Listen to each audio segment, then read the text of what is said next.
movies, sci-fi, and action thrill. Reviewing new TV shows, we keep it real, real. Reminiscing the attitude era, wrestling at its peak. Nostalgia from the 80s and 90s, memories we seek. Pineapples for our rings, a unique touch. Geek culture in our blood, we love it so much. Geek Blue forever, we love it so much. Geek Blue, where we talk about it all, from superheroes to wrestlers. We stand tall, Ray and Kevin, the dynamic duo in sight. Geek Blue, shining bright, shining bright.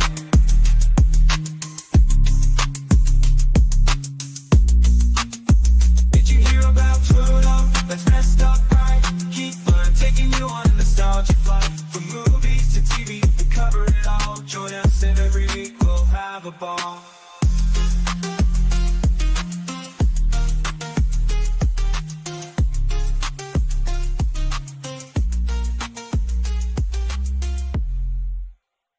Shuffle.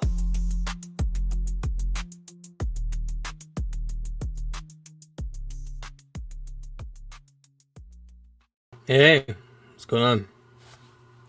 What's happening? Nothing. Are you there? Yeah, I'm here. Are you here? Oh, you delayed. It's weird. You're skipping a little bit. I'm on my old computer, so that's why. That may be why we may be having some issues tonight. Yeah. Let's jump into the show. What we watched this week. I did want to bring this up because I mentioned it last week. I wanted to watch an episode of Deli Boys. It's a new show on Disney Plus, Hulu. Mm-hmm. It's okay. I watched the first episode. It's okay. I think it's kind of a crime comedy, starring these two Pakistani kids that realize that their father was into some shady mobster type shit, and his aunt, who is in the poster with them, is kind of involved in it as well. It's okay. If you want to watch something quick, I think there's like 8 episodes, maybe 10, 20 minutes apiece. They're not bad. But I'm not sure if I'm going to watch it or not. Had some funny moments, but I'm not sure if I'm going to get into it. I got way too much other shit to watch, but I did want to watch the first episode. But I did watch the second episode of Celtic City, which was fantastic. Yeah. Further down the dynasty in the 60s, talking about 5 black players on the team, and the very first team to do that. Where it was predominantly white back then. Bill Russell versus Boston segregation. Of course, Boston being predominantly Irish. There was a lot of shit going on back then, and he was definitely for civil rights. He was friends with Martin Luther King. He was involved in all of that. So when all of that happened as well, it was a big deal in Boston. And he stood up for the rights. Pretty much when Boston was behind on a lot of things. Talked a little bit about the Boston Garden, the history of the Garden. I know that they changed it to the Fleet Center in the 90s. We'll get into that, I'm sure, in the documentary. But old building. The floorboards at one point were sticking out, and they'd have to know where the spots were that were sinking. And when they were running up and down the court. It's kind of a disadvantage for teams coming in, but the Celtics had a little bit of an advantage for that. 8 championships in a row. We talked about it a little bit last week, but they had 8. From 59 to 66, which is fucking ridiculous. It's crazy. Yeah, that's insane. And I think it was 11 titles in 13 years, which is that's just a crazy number. Mm-hmm. Bill Russell became the Celtics coach in 66 and 69 seasons. Coach player. Never heard of that. I asked you about it off pod, and you said that it is rare, but it did happen every once in a while. Balloons in the rafters in L.A. Lakers for the 69 series. Lakers were already prepared to win the 7th game in the series. They were ready to celebrate. I think it was the owner of the team had already put balloons up in the rafters for the Lakers. They were playing in L.A. the final game, and when Bill Russell found out about it and all the players found out about it, they were pissed, of course. So they worked their fucking ass off and won the game and made the Lakers look like fools. It was a great episode. Jerry West a lot during it. He is the logo. That's literally his nickname because when you see the EA logo, that's him dribbling the ball. Okay. Yeah, I remember hearing about that. Okay. Yeah. The numbers don't lie, okay? 11 titles, 13 years, 8 championships in a row. Is Bill Russell the best Celtic, and is he the best NBA player of all time?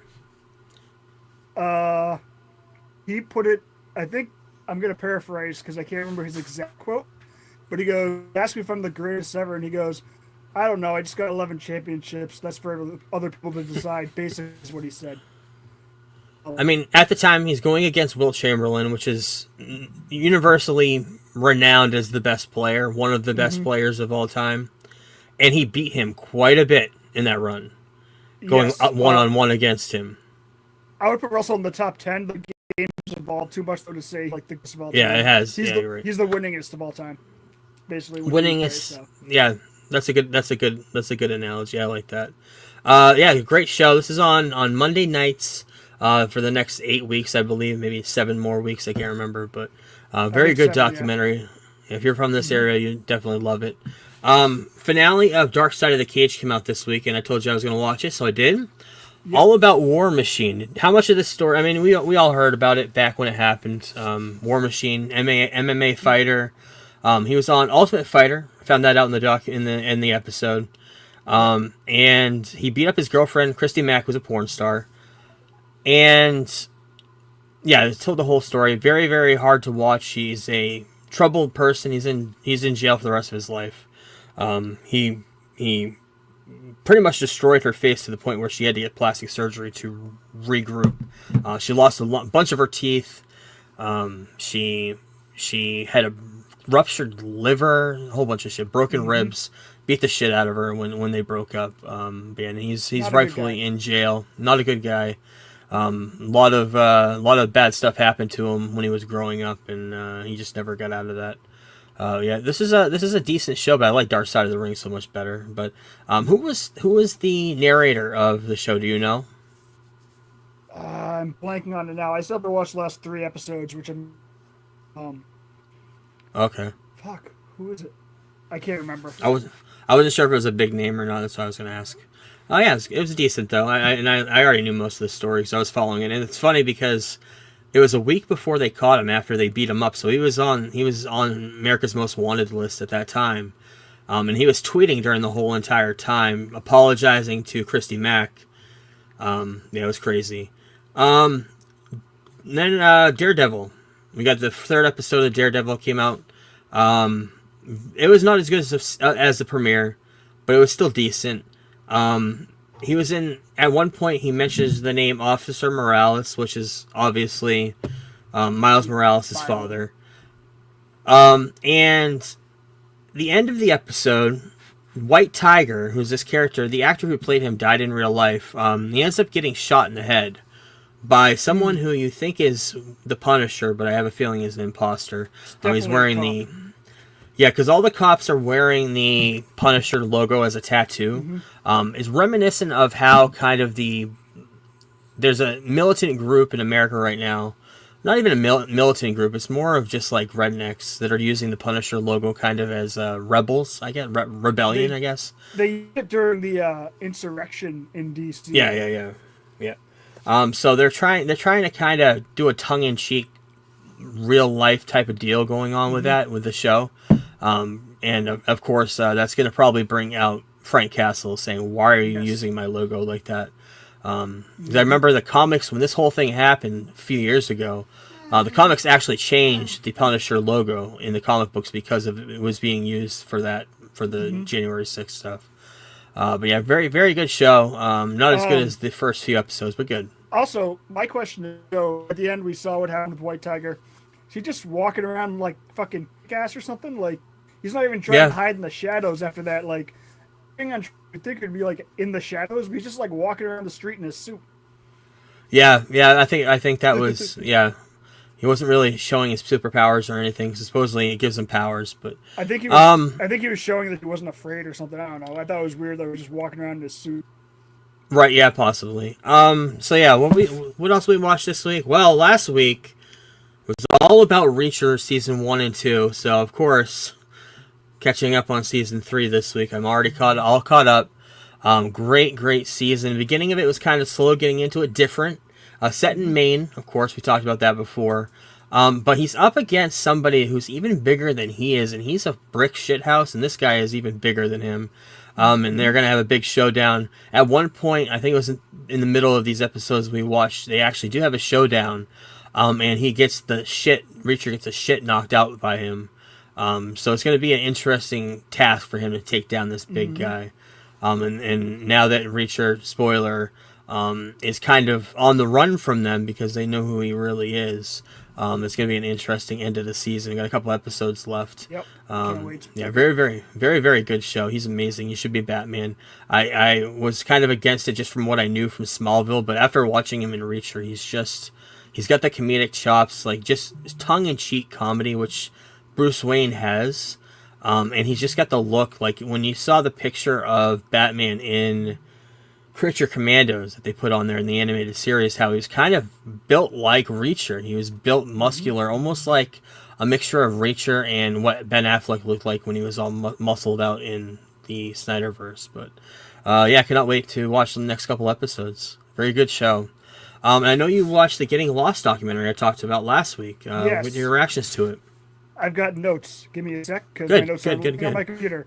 Okay. So Lost. This documentary was very good. A lot of actors from the show and a lot of fans of the show were reviewed. Okay. So originally Jack, who's the main Matthew Fox, was actually going to be played by Michael Keaton, and they were going to kill him in the first episode. And when the studios saw that, they were like, "Nope." So they basically recast him. So they basically just were like, "All right, we're not going to use Keaton."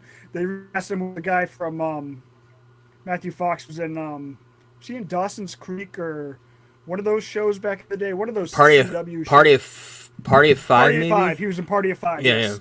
So they recast him with that. The biggest two characters after Jack had little to no acting experience. One of them is the Wasp. What's her name? Evangeline Lilly. The polar bear in the very first episode is based on a Green Lantern comic that the kid on the island was reading at the time. The pilot was filmed, and the head writer started writing episode 2, but JJ had left to shoot MI3, so JJ pretty much didn't have any involvement in the first season after that. The Lost DVDs are what started the trend to binge. The Dharma Initiative beer in the show is actually O'Doul's.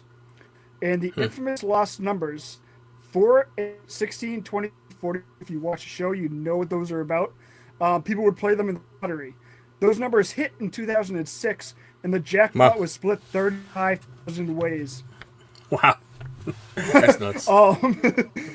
Fans kept the show alive via podcasting. That's towards the was when podcasting became a thing. So there was like 7 or 8 podcasting things because people would look on iTunes, which it was the first show that was marketed to be sold on iTunes, and they would search for Lost episodes and run into podcast episodes instead. And so via podcast, it helped keep the show alive and kind of relevant towards the end. Lots of fan stuff. One fan on a Lost tour for his honeymoon. So basically, it was a Caribbean vacation on the island that Lost took place. And the Dharma Initiative was like this. It was basically a summer camp. So it was just filmed off season when it was summer camp. Cool. And JJ should have learned. He says about the show, "We asked too many questions, and by the finale, we knew the answers couldn't satisfy everyone." And to Wow, that I sounds say, familiar. Word to Star Wars. And Wow. I did not know. Apparently, there was a lot of controversy because the show started off with a lot of different races and ethnicities, but by the last season and a half, it was all people doing all the heroic shit and basically saving all the minorities on the show, which I never put 2 and 2 together. The overall fantastic documentary. If you lost, I would highly recommend you check it out. It's a great show, especially that first season. 3 seasons will have great moments, but yeah, check it out. Nice. So yeah, we are in the year of Superman. So this week we're going to talk about the adventures of Superman, and we're going to talk all about George Reeves. He was this character of Superman for 6 seasons from 1952 to 1959. And it's an iconic before Christopher Reeves, George Reeves was Superman for everybody. Huge numbers on television for ratings. At the time there was only 3 networks, so TV was a brand new platform, so kids were watching, and watching in numbers. Episode 1, when we watched a couple up. Did you end up watching any of these episodes I listed on here? I did put some on the notes. To check the notes to see. That's okay. It's okay. You don't need to know. I know you've probably seen some of these in the past anyway, because I have. Mm-hmm. I watched a bunch of them like 5 or 6 years ago. Yeah. I watched them growing up. It was kind of just a reminder of what the show used to be when I was going through this week. Truth, justice, and the American way, right there. Superman, the backdrop behind the American flag. In the show, the characters who played Ma and Pa Kent were not called Jonathan and Martha. They were called Eben and Sarah. Later on in the comic books, that was changed, and of course the movies changed that to Jonathan and Martha in TV show. Later on, within like the next 10 years, it became known that their names were Jonathan and Martha. Here's a few facts about the show. 104 episodes lasted over the 6-year period. Kellogg's, the cereal company, sponsored the show, and they had commercials running through the show starring George Reeves and characters from the show. And they also had George Reeves on the cornflakes box. First 2 seasons were filmed in black and white. The last 4 were in color. Once in color, the violence was toned down. It was more of a comedic foil. The characters are more of a comedic foil to the bad guys. I get some pictures of the black and white there and the cast members. Where I want to go in the notes here. Phyllis Coates played Lois in the first season. She was unavailable for the second season, so Noel Neal took over for seasons 6 through 2 through 6. And she also played Lois in the serials. John Hamilton, who played Perry White, he died in 1958. He made the series his final acting role, and he's also the reason why there was a delay in the seasons. The 6th season, I think, came out in 58. And they're supposed to make a season 7, which we'll get into in a minute. Lois was the damsel in distress. Same with Jimmy Olsen. He played that role too. And Superman having to save them every week from the villain of the week. Noel Neal, she cameoed in... Well, first of all, I do have some color picture. I have a color picture. This is what it looked like when it turned to color. Noel Neal and Jack Larson, who played Jimmy Olsen, cameoed in not only Superman 78... she was in the train. There's a deleted scene with Lois Lane as a kid when Superman was running in 78 Superman. And that was her mother, playing Lois Lane's mother in the train, watching Superman run by. Oh, nice. Jack Larson was also in Superboy, the TV show. He was an older Jimmy Olsen in Lois and Clark, the TV show. And Noel and Jack were both in Superman Returns. Noel was the aging woman in the beginning that Lex Luthor took all the money from in the apartment in the big mansion, and he made her sign the will over to him. And Jack Larson was the bartender that was in that. It was prominently in that show, in that movie, which we're going to talk about probably in a couple months. But yeah, good show. What else do I have for notes? George Reeves appeared on I Love Lucy. The picture of him on I Love Lucy. This is right in 1957, right in the midst of it. 7th and 8th seasons were in production for 1960 release window, sidelined by John Hamilton's death. Like I said, they actually went as far as to recasting the editor role as somebody who was going to be Perry White's brother. And of course, the untimely death of George Reeves took this all out of place and canceled the show eventually. The spinoff was planned. Superman's pal Jimmy Olsen was going to be more focus on Jack Larson's character Jimmy Olsen, and they're going to do stock shots of George Reeves and stunt doubles playing Superman. Jack Larson, after George Reeves died, turned this down. So yeah, the show ended because of George Reeves' death, and that leads us into Hollywoodland. Did you end up watching this? I hope you did, because it's a good movie. No, I didn't. I want to watch it. Man. I thought we were doing it next week, but I'll watch it.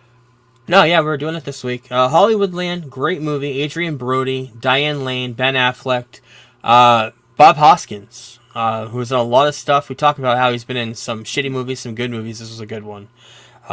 He played a kind of mob boss that was rumored to be the one.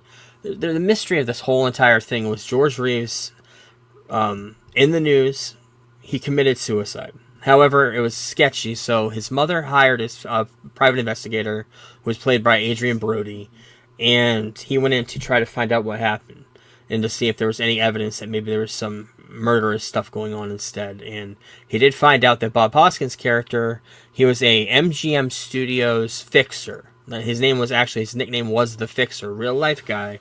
And he would go in, he was behind the scenes, and if there's some sort of scandal was happening in Hollywood, you hear these stories all the time back in the day, especially with gay people, because that was a no-no back then.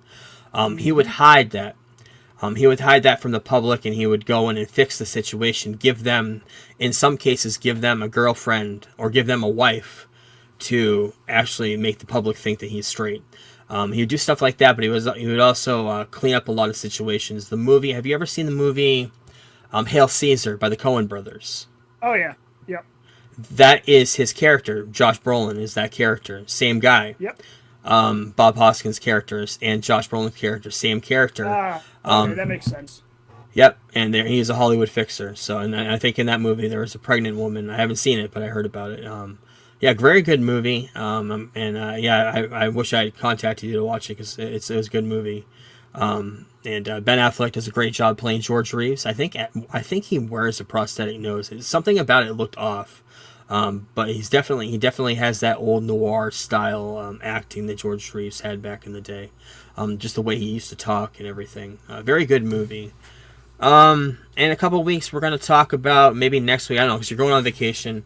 We're going to figure it out. But next on the docket is 78 Superman, which is when everything changed. And that's when Christopher Reeves was hired. And I could talk about that film without watching it again because I've seen it like 5 times since like September because I got the 4Ks. Yeah. So I can talk about that movie anytime.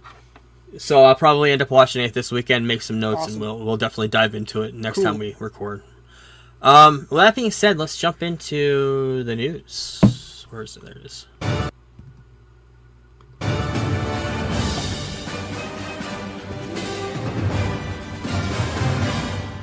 And it's not news, the trailer roundup.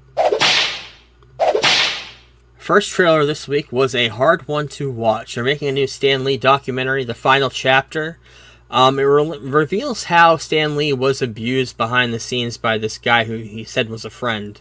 And it was exploiting him in his final few years doing Comic-Con circuits and doing appearances. And I mentioned when I saw him, which I do have a picture. Number one, this picture, that's the Hail Caesar. Go back a little bit. That's the one I was talking about. This picture right here is him signing a whole bunch of shit for this guy to sell online. This is part of the documentary, behind the scenes stuff. It's a crazy, crazy thing that happened to Stan Lee at the end. Heartbreaking. Also, it reminded me of when I saw him. This is me seeing him in 2015. When I saw him, I felt like it being in a cattle call. And Stan Lee was just sitting in the chair, had no emotion, nothing on his face, didn't say anything to anybody. He just stood next to him and took a picture. No interaction with him whatsoever. And the documentary, I have a feeling, is going to show a lot of that, which sucks. Maybe you'll be in it. I really, really hope not, because I was exhausted that day and limping around. How is this never in your profile picture on Facebook? I've had it on there a few times, but yeah. Oh, okay. Yeah, it's gonna be a hard watch, but I'm gonna watch it because it was a weird time. Stan Lee, I remember at the time, was doing a lot of appearances. In that show, he actually did an hour-long Q&A at the end of the night, which he seemed like he was with it. He seemed like he had all of his functions. He was still quick wit. So, yeah, I'm interested to see that. Announced this week. I'm not even sure where it's coming out. I just know it's coming out. They're shopping for a distributor right now. Oh, that's Kickstarter. That's right. I forgot. Yeah. Yeah, it's a Kickstarter. Yeah, that's what so it was. It might not even come out, but I think with all the attention it's gotten over the last week, I think somebody's easily going to pay for it. And a lot of creators, a lot of friends of Stan Lee, and he had a assistant another young assistant who's talked about how bad this guy was behind the scene. He's actually the one that brought this to light a few years ago, right? A couple of years after he died. Yeah. Well, remember, still alive, Kevin Smith heard about it and offered Stan Lee like to live in the house and stuff. Yeah. That was a big deal back then. Apple TV, well, not Apple TV, Vision Plus, Vision Pro, whatever the hell it is. They're the AI goggles or VR goggles, whatever. They have an exclusive concert of Metallica. Started today, but if you don't have $3,500 to buy this thing, you're not seeing it. Which neither one of us have these things. I don't even know anybody who owns a pair of these. Right. But yeah, I would love to see it. Yeah, these are the overpriced bullshits. Yes, yeah. They're not consumer. They're not No. good for consumers. They're good for the rich people. But so I guess they filmed it with a bunch of cameras. It's very immersive. So it'd be interesting to see. I wonder if there's. I think they do have demos at the Apple Store. It'd be cool to see. I got a new trailer for Lilo and Stitch, the live action. I never saw the animated version, so I couldn't give you an opinion on what it would be. But it did look funny. I mean, it's a good kids movie. I think it's going to do huge for Memorial Weekend. Mm-hmm. Another trailer for another movie all about John and Yoko called 1 to 1. I did not hear about this until this week. It reminded me a lot of the Get Back documentary. There's some stuff in this that I think there's a whole concert of John Lennon with Yoko, who performs a lot of his greatest hits in the 70s. It's all remastered in HD. It comes out on April 18th, and it's going to be on IMAX as well. It does look really, really good. A brand new movie, I have never heard of it until this week again, The Life of Chuck, starring Chiwetel Ejiofor, Tom Hiddleston, Karen Gillian, Matthew Lillard, Mark Hamill, Kate Siegel. This is based off a short story by Stephen King, written and directed by Mike Flanagan, who I had no idea who he was 6 months ago. Now I love him. So yeah, very excited about it. I've liked Mike Flanagan for a while. Starring Tom Hiddleston as the main character. Yeah, very interesting. Some sort of a sci-fi thing with a Stephen King twist. So. Also got a teaser for Spinal Tap 2, The End Continues, coming out on September 12th. They're also going to be re-releasing on the 41st anniversary. This is Spinal Tap, coming out sometime this summer. So yeah, very excited for that. Box office last weekend, Mickey 17 won with 19.1 million. Captain America Brave New World 8 million, and Last Breath, I don't know what that is, for 4.2 million. People saying that Mickey 17 was a failure. Budget was 118 million. Probably gonna get that all back in digital sales, I'm sure, and distribution rights. But it's a good movie, decent. I liked it. It was good in the theater. I don't think people are going to the theater right now. They know it's gonna be on streaming in 2 weeks. Suck. Yeah, it's just this is the way movie theaters are right now. Daredevil Born Again, speaking of ratings, debuted to 7.5 million views in the first 5 days on Disney Plus. Reacher Season 3 in the last 2-3 weeks has combined 54.6 million viewers for Amazon Prime in the first 19 days, which is huge. People love this show. I don't know if women love him more or men love him more.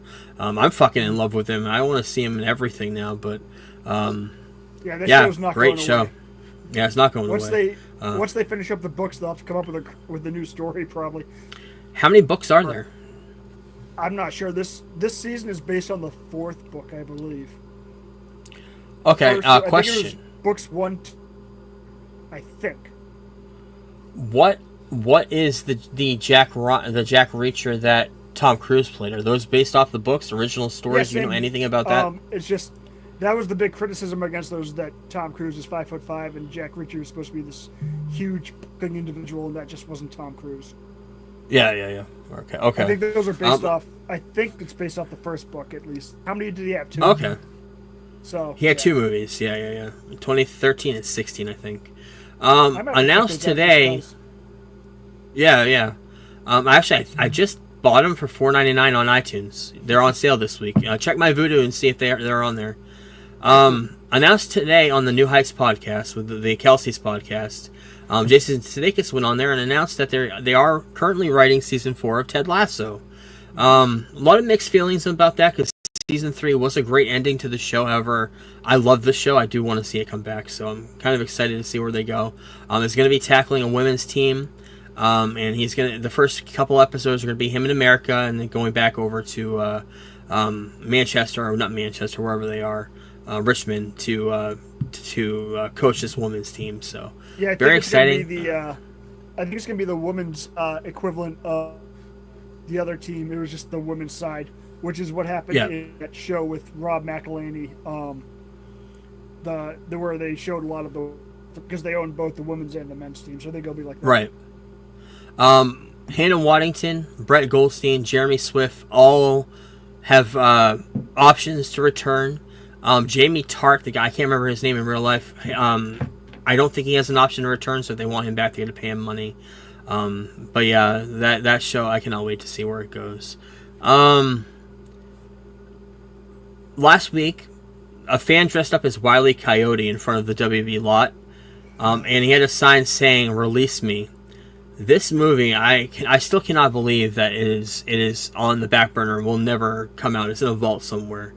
Because of a tax write-off. It's insane. And people, especially if the rumors are true, and everybody says this is one of the funniest movies, one of the funniest comedies that's ever been out.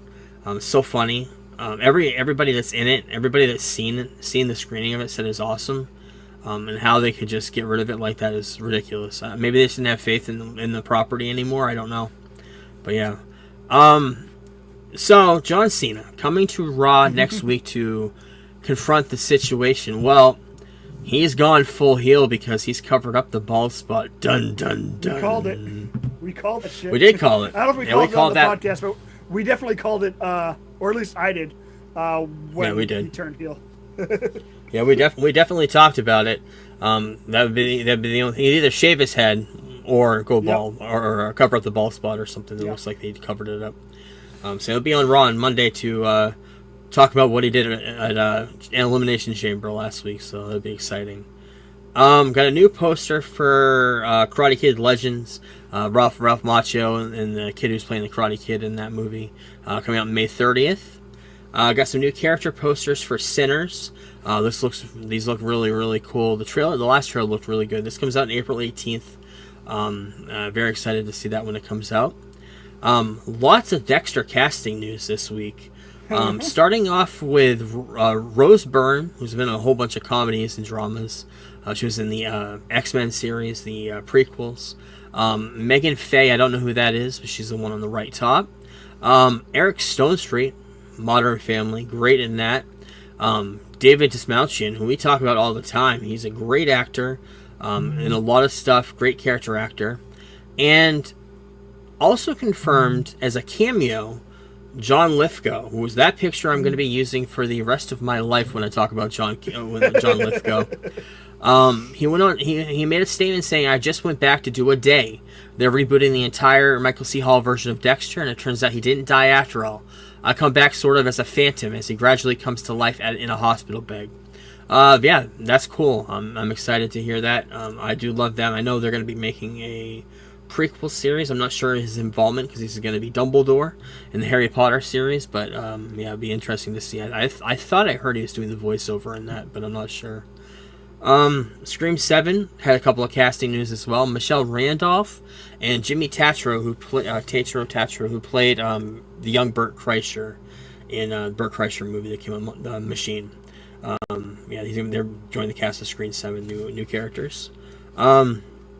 Glenn Powell is going to star in Barry Jenkins' next movie, The Natural Order. It's going to be based off an upcoming novel. It's an elevated sci-fi thriller revolving around the pursuit of eternal life. Glenn Powell is in everything, so I wanted to bring that up. Mm-hmm. Daniel Radcliffe is going to be joining Tracy Morgan in this NBC pilot from the 30 Rock team that we talked about last week. Yeah, can't wait to see that. Daniel Craig is in talks to star in the Narnia movie. I don't know who he's going to be playing. I don't think he's going to be playing Aslan. I heard he could be playing the kid's caretaker or foster parent or whatever you want to call him back then. But yeah, we'll see about that. Jeff Goldblum cast as Jeff Daniels' father in Shrinking. Jeff wow. Jeff Daniels cast as Jason Segel's father in Shrinking. I don't know why I say Goldblum. Yes. Yeah. Good That's exciting casting. Yeah. Great trailer last week for The Last of Us. I got a new poster for it. I cannot wait for this. Just a few more weeks. Actually, about a month. This came out a month yesterday. Was with a month countdown coming out on Max. The trailer had over 158 million views just in this last few days. Yeah, it's very exciting. Netflix is remaking Stephen King's Cujo. Never saw it. I don't know what your thoughts about it. I know it's about a dog, right? Horror movie about a dog, rabid dog. Roy Lee, who did Barbarian, is going to produce the reboot. Yeah. Also, Amazon MGM is developing a movie about Tiger Woods. Barack Obama's company, Higher Ground, is in talks to produce it. King Richard filmmaker is Ronaldo Marcus Green is attached to direct. Okay, I'm all for a sports documentary. I don't know. I don't know much about golf besides that one game that was on the GameCube that was really good. Oasis is coming out with a new documentary. They're going to be filming it during their summer reunion tour this year, if they even make it. I think that's why they're filming it, because it could have a blowout. It's directed by Peaky Blinders creator Stephen Knight, so yeah, cool. Jack Quaid went full method acting. He was on the court of the Clippers game, I believe, and he was all dressed up like he was beaten up from the Novocaine. It just came out. The Novocaine movie came out today. Cannot wait to see it. Getting high reviews. So, today we got the first look at Peter Dinklage as the Toxic Avenger. And we also got the first poster. No trailer yet, but we did get the first poster. Toxic Avenger, I remember in the 80s. I remember there was a cheesy movie back then. I don't even remember if I've seen it. Yeah, very B-movie character. Yeah. Got some new spy shots from The Odyssey currently filming. We got Christopher Nolan and Tom Holland on set on a boat. And we also got John Bernthal with a shaved head at some sort of behind the scenes with Tom Holland meeting people. Very excited for that movie. The cast is crazy. The next-gen Xbox reportedly set for 2027, and a handheld Xbox is supposed to come out later this year in 2025. So you have to wait and see on that. Remember a couple months ago we talked about Watto, R.I.P. Watto. This week it was announced that was all fake. Watto is still alive. This was in promotion to this comic book, which just came out. That's the whole reason that picture on the left was in this comic book. They released it 2 months ahead of time to get the hype for the comic book, and come to find out, it was all just Kylo Ren's imagination, his assumption of what happened. Darth Vader had killed Watto, but it was not Darth Vader. So yeah, that's weird storytelling. Speaking of Star Wars, George Lucas had 60 scripts ready for the Star Wars series that would have cost $40 million per episode. And that was right before Disney bought Lucasfilm, and then of course that got cut right after they bought it. It was going to be called Underworld. It was one of the last things he worked on. There was some concept art that's come out since then, but we got some swag. Swag! Stuff we all get. Come on, son. You know that's right. Got some new popcorn buckets we got from Snow White, and we got for Minecraft. I believe one's from the Minecraft one's for Cinemark, and AMC are the Snow White ones. You got the popcorn coal carts, different colors. We got some cups, and for the Minecraft, we got the TNT bucket. We got we got a couple of mugs there, monsters, a whole bunch of shit. What else we have for this? Brand new Lego set Mario Kart. With Mario's standard cart.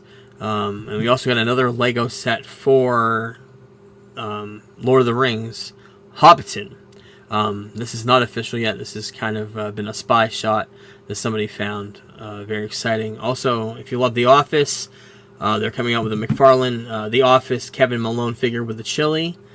And spoilers for the next couple of weeks, there are going to be pop figures for Psych. No official pictures of these yet. They're going to be on sale next Friday, I believe, on Come Amazon on, son. and Entertainment Earth. These are going to be pre-ordered on both of our behalf next week, and we'll talk about it because that's awesome. Getting into the DC news of the week, we get the first picture of the Engineer and James Gunn's Superman, Maria Gabriella de Farah, whatever, however you say her name. And also joining the cast of Lanterns is Jason Ritter, son of John Ritter. Don't know who he's playing. Have you heard any rumors today who he could be playing? What he could be Honestly, doing? looking at him, he looks like Kyle Rayner, but I think they're using Kyle in this series, so I have no idea. But like, if you look up a picture of Kyle, like that's literally who he looks like. Like he could easily be playing Kyle. I have no Interesting. idea. Also announced that Warner Brothers are going to be at CinemaCon. Their panel was announced for April 1st, April Fool's Day, for 4:30 to 6:30, talking about the whole entire slate of Warner Brothers, including Superman, and everything that's coming out for Warner Brothers this year. And I believe that the main cast is going to be there with James Gunn, Cornsweet, Brosnahan, and Holt. So, yeah, very exciting for that. And this week, they had a behind the scenes. Do you know anything about this studio thing that Safran and James Gunn had? I had a picture of them there, and they also had a cake that was made by Duff Goldman. It looked like it was just them talking to the DC studio heads, or the Warner Brothers investors. I don't know. That's literally all we know about it, is that they had some sort of thing. That, I mean, they probably should be doing something like this in front of fans, but they also haven't kicked off their marketing yet. Like, it's weird if they don't go to. I know it's gonna be after the movie comes out, but it's gonna be weird if they don't go to cinema. Right. Like real weird. Which is the rumor now they won't be at CinemaCon. Not CinemaCon. They're going to be at CinemaCon. Comic-Con, sorry. Comic-Con, yeah. It'd be real weird if they were at Comic-Con, but that is after the movie comes out. But you would think that... I think that we're going to get some stuff for Supergirl and Superman at CinemaCon, I would hope. Right. Yeah, they skipped out last year, too. I think the fandom that they had during the pandemic really let them know, like, yeah, we can probably handle this ourselves and release this stuff and get the views for our own socials and for our own websites. Speaking of Superman, we got new stuff showing up in stores. A brand new promo picture of Cornsweet as Superman, and the backpack, which you mentioned has the muscles, and the group, the Snyder group, was probably going to attack it, and you did say that they did. Like an hour after I sent you, I'm like, I can't wait for them to attack this for having muscles on the backpack. And of course, people are the same group saying about how Superman is photoshopped in this. It's like, yeah, any promotional material, he's going to be photoshopped somewhat. They're all and airbrushed. Then, of course, you show like Henry Cavill Photoshop, and they're like, that's not photoshopped. And it's like, yeah, it is. They touch up all the artwork on that shit. Like, of course they do. They take the wrinkles out. They do everything. Superman Day officially kicking off on April 18th. And I have a feeling we're probably going to get a trailer on that day. We'll have to wait and see. But and finally in news, kind of a short day because we just recorded on last Sunday. But in Marvel news this week, Sadie Sink, who is in Stranger Things from season 2 on, she was kind of the outsider who came into the group with all the other kids and became their friend. Fucking fantastic in The Whale. I heard that. A show in that movie. She is. I heard that. Well, she's joined the MCU in Spider-Man 4. No idea who she's playing. A lot of speculation who she could be playing. Obviously. From the original. There's two. I mean, number one, she's got red hair. So the obvious one is Mary Jane. Yeah. Mary Jane. But we already got an MJ, so how is that going to work? We're not sure. The other rumor that's been around forever is that she could be playing, this has been around for months, that she could be playing Jean Grey for the X-Men reboot. If that's the case, she would be in this movie? That doesn't make sense either. That makes no sense because it's also a Sony movie. Right. To me, I hope she's basically, we have like the MJ character that's not actually MJ. I hope she's like the Gwen Stacy character that's not really Gwen Stacy. They come up with another name for her or something like that. I don't want to see Gwen Stacy again. I mean, we've already seen her twice. We saw her briefly in Spider-Man 3. She had no story. So that doesn't even count. That's a cameo. And we saw her in The Amazing Spider-Man. That's it. And a lot of people didn't like the way they did the story in The Amazing Spider-Man. So, like I said, I thought it Gwen was Stacy, fine. but somebody that's a Gwen Stacy character. Being his love interest, that's not really Gwen Stacy. Just like MJ really isn't MJ. The other rumor is Black Cat. I mean, there's so many female characters. Silk. There's a whole bunch of characters from Spider-Man that they could bring into this. They could bring in Spider-Gwen. If they wanted to do Gwen Stacy, I wouldn't mind seeing her as Spider-Gwen. Although, because you couldn't do Haley Atwell, not Haley Atwell. What's her name? Who plays Hawkeye? I can't remember if she's already in the MCU because she does the voice in the Spider-Verse movies. I can't remember. You don't remember her? Yeah, Harry Steinfeld. Haley Steinfeld, yeah, she would be great if they brought her in live action to play Spider-Gwen. But I don't know. Who knows what this casting is going to lead to? They're keeping it under wraps, which is good. I have noticed that Marvel is starting to learn their lesson, and they're keeping a lot of their stuff. They did it for Endgame and Secret Wars, and Infinity War. For some reason, that whole entire movie was a secret before we saw it in theater. They're starting to rein in a lot of that stuff. I think they learned a lot from Deadpool and Wolverine when all of that movie leaked out a year ahead of time. So they're currently getting the production on that up and running, and they're probably doing the same for Spider-Man 4 to keep that under wraps as well and keep the spy shots out of there, which would be good. That's it for our show this week. By the way, that's Sadie's sync. I don't know why I'm not keeping up with the notes today. Next week, we're talking about Daredevil. Next episode of Daredevil. Next episode of Reacher. Next episode of Celtic City. Either next week, I know you're going on vacation. We're going to talk about Superman. I may watch it this week. Also, the Justice comic book. Have you been able to procure I'm that? like halfway through. Okay, so we'll talk about that. I'm rotating like 5 comics right now, which is why I didn't really watch anything this week. I read a lot tonight. That's cool. So that's yeah. But it's a good comic. I'm enjoying it. Yeah, I hear it's really good. It's a great Justice League versus Legion of Doom story. It's a great unique story. We also have to jump in next month when you get back to the Fantastic Four. We're going to get into intros to the character and talk about Roger Corman's Fantastic Four movie. I'd like to review the Fantastic Four Galactus trilogy next month as well, and we'll figure out a comic book for Superman that month. And then we also, next month is going to be great because we'll have a watch for Superman 2, comparing the Donner cut and Superman 3, unfortunately, with Richard Pryor. But we'll talk about those next month. Thanks everybody for listening, and we will talk to you next week. Peace. We're the Geek Blurb crew, here to enlighten you. Talking all things geeky, from movies to wrestling to our podcast is the place where you wanna be for all the latest news and nostalgia from the 80s and 90s. We review comic book flicks and sci-fi hits, riding the wave of action movies with all the cool bits. From Iron Man to Star Wars, we cover it all. And when it comes to wrestling, we never drop the ball. Geek Blurb, we're the kings of the nerds, rating movies and pineapples, our opinions never blurred. Join us each week for a geeky chat with the latest scoop and a dose of nostalgia that. So if you're a fan of the comic book craze, or a lover of sci-fi and all it's made,